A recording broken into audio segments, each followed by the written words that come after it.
Hey, good evening, everybody. This is Jeff from Zen Trader.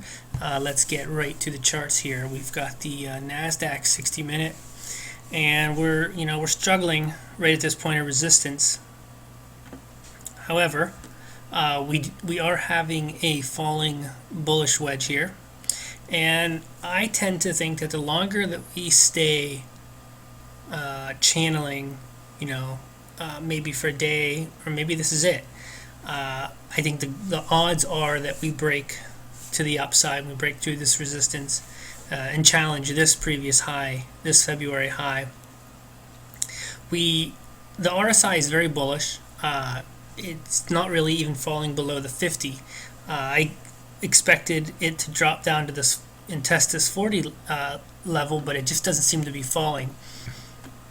We had a earthquake in Japan today that caused the sell-off. I just heard. I didn't even know that because I don't really listen to the news during the day. And we've got this looming government shutdown, which actually could be bullish in a way. But regardless of what the market's going to do, I'm not really trying to guess what it's going to do. I'm trying to trade what it is doing. And yesterday I ended up selling a bunch. I sold all of my stock, went to cash about 20 minutes into the day. And then after the close, I don't really talk about this signal, but I have a secondary confirming longer term trending indicator, and it actually went bullish for the first time in I don't really remember, but it went bullish. And so today I spent a good bit of the day buying up some stock and positioning myself because I think that we are going to break to the upside.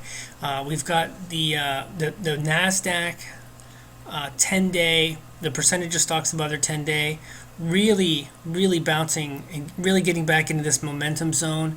Same thing on the New York Stock Exchange. This is very bullish. The transports, I'm sorry, I'm whipping through these charts because I want to show you which stocks I'm looking at in particular for tomorrow. The transports are confirming. Our last 4 days we've been down 2 on the transports. That's nothing. And you take a peek at the volume, and you can just pause these charts if you want to as I'm kind of flipping through them. Lots of accumulation days going on inside there. I think I remember the NASDAQ chart.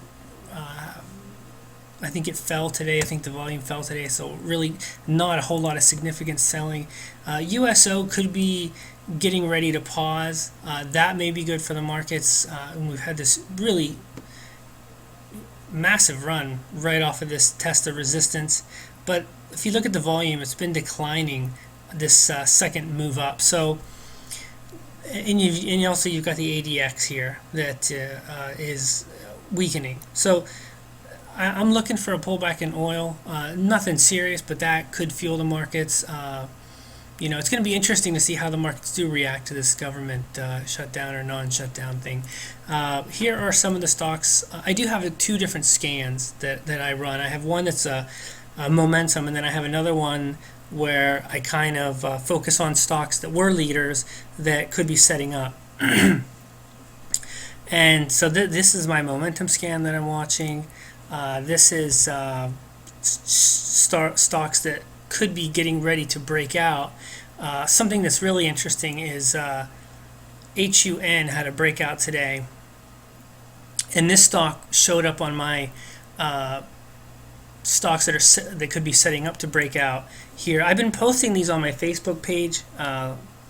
Where did I post it? Here, right here, back on 325. I actually traded some of these stocks too: WNR, HUN, URI, and DE. I suggest take a look at where these stocks were on 325 and then take a look at where they're at now. They've had pretty nice moves, but I've really stopped posting these because I just don't have the activity going on with my fan page here, so I really kind of slacked off. If interest picks up, maybe this is something that I'll revisit, but again, these are the 2 different sets of stocks that I'll be looking to add tomorrow, depending on how the markets go. So take care, guys. Still bullish.